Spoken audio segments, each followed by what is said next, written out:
السلام عليكم ورحمة الله وبركاته. شلونكم أعزائي الكرام؟ إن شاء الله كلياتكم زينين يا رب. التقيكم بفلوق جديد إن شاء الله يا ربي ينال إعجابكم. أخوان، خصوصا الناس اللي إجوا على ألمانيا، أني طبعا سبق وقلت لكم وهواية ناس حكيت لهم إنه أفضل مدينة هي للجوء تكون مدينة كيل الألمانية، لكون هذا المدينة هي أكثر انعطافا وأكثر سرعة بالإجراءات اللي هي دائما تكون سريعة تجاه اللاجئين. فغالبة الناس يجون على أماكن تكون صعبة وهنا يواجهون صعوبة.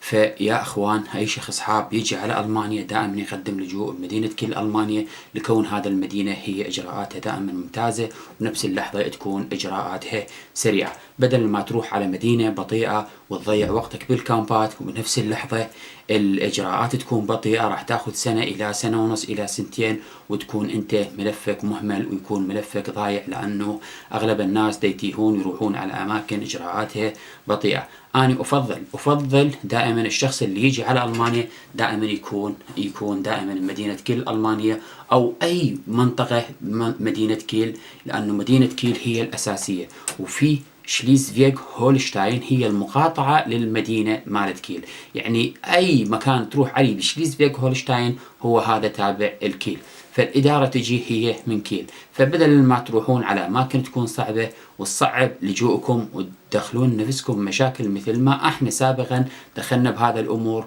وقعنا بمشاكل كثيرة وتأخرت إجراءاتنا وعانينا يا ما عانينا بالكامبات وبنفس اللحظة ضيعنا وقتنا على الفاضي. فدائما أخوان، اللي حاب يجي على ألمانيا يكون مدينة كيل ألمانيا هي أفضل مدينة للجوء والإقامات وبنفس اللحظة للتعايش السلمي. ومن ناحية المستقبل، المدينة أيضا بها مستقبل وبها عمل وبها فرص كلش ممتازة. فاللي حاب يجي يكون دائما يفضل انه يجي المدينة كيل ألمانيا حتى يستفاد منها بدل ما يضيع وقته على الفاضي ويدخل بمشاكل وبنفس اللحظة يواجه صعوبات كثيرة. فإن شاء الله يا ربي أي شخص حاب يخلي لي بالتعليقات أني أجاوبكم كليتكم.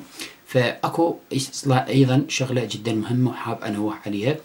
في شخص علق لي بالتعليقات وطلب مني اني انزل هذا الفلوق. انا نزلت هذا الفلوق، طبعا انا شرحت اكثر من مرة بخصوص هالموضوع.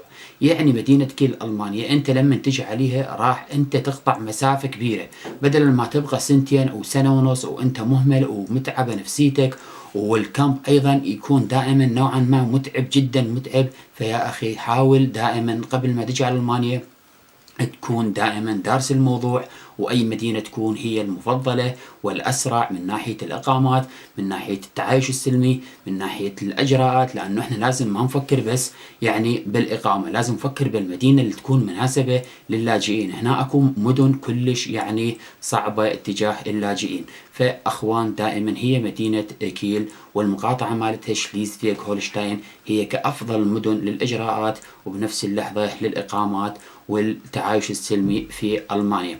فأي شخص حاب يخلي لي بالتعليقات، وإن شاء الله يا ربي ينال إعجابكم هذا الفلوق. في أمان الله.